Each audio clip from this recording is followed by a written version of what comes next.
തെറ്റിദ്ധരിക്കേണ്ട, ഇതൊരു കല്യാണമാണ്. കണ്ണൂർ ജില്ലയിൽ വീട്ടുപേരും സ്ഥലപ്പേരൊക്കെ എനിക്കറിയാം. എൻ്റെ ഒരു സുഹൃത്ത് എനിക്ക് അയച്ചെന്ന വീഡിയോ ആണ്. അവൻ്റെ നാട്ടിൽ കഴിഞ്ഞ ദിവസം നടന്ന ഒരു കല്യാണത്തിൻ്റെ ആഘോഷമാണിത്. ഇതിൽ പുതിയാപ്പള ഭാര്യ വീട്ടിലേക്ക് പോകുന്ന രംഗമാണിത്. ഇതൊക്കെ കാണുമ്പോൾ എന്താണ് ഈ ആഘോഷം കൊണ്ട് ജനങ്ങൾ ഉദ്ദേശിക്കുന്നത് എന്നുള്ള കാര്യം മനസ്സിലാവുന്നില്ല. കുറച്ച് വർഷം മുമ്പാണ്, ഒരു വർഷം മുമ്പാണെന്ന് തോന്നുന്നു, കണ്ണൂർ ജില്ലയിൽ തന്നെ ഒരു പ്രദേശത്ത് ശവം മഞ്ചലിൽ കയറ്റി പുതിയാപ്പളയെ ഭാര്യ വീട്ടിൽ കൊണ്ടുപോകുന്നത്. എന്നാൽ ഇതിനൊരു മറുപുറം കൂടിയുണ്ട്.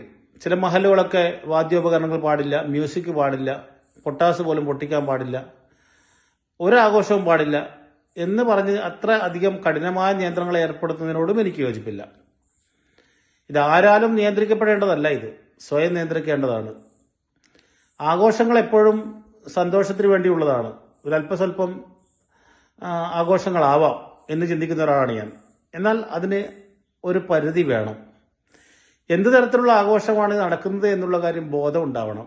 കാരണം എല്ലാ കാലത്തും ഓർക്കപ്പെടേണ്ട ഒരു ദിവസമാണ് കല്യാണ ദിവസം എന്നൊക്കെ പറയുന്നത്. അതൊരു അരോചകമായിട്ട് പിന്നീട് എപ്പോഴെങ്കിലും കാണുമ്പോൾ അതൊരു ദുഃഖത്തിന് പ്രതീകമാകുന്ന അവസ്ഥ ഉണ്ടാവരുത്.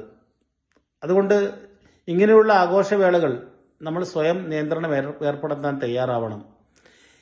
ഈ രാക്ഷസന്മാർ ഉപയോഗിക്കുന്ന പോലെ തലയോട്ടികൾ കൊണ്ടുള്ള മാലകളും ചോര പുരണ്ട വാളും ഉയർത്തിക്കൊണ്ടുള്ള ആഘോഷങ്ങളും നമ്മളെ തീതുപ്പുന്ന രാക്ഷസന്മാരുടെ രൂപങ്ങളും ഇതൊന്നും ഒരു കല്യാണ ആഘോഷങ്ങളിൽ ശരിയായ സമീപനമാണെന്ന് തോന്നുന്നില്ല. ഏതായാലും നിങ്ങളുടെ അഭിപ്രായം എന്താണെന്നുള്ള കാര്യം നിങ്ങൾ തന്നെ കമന്റിൽ രേഖപ്പെടുത്തുക. Good bye.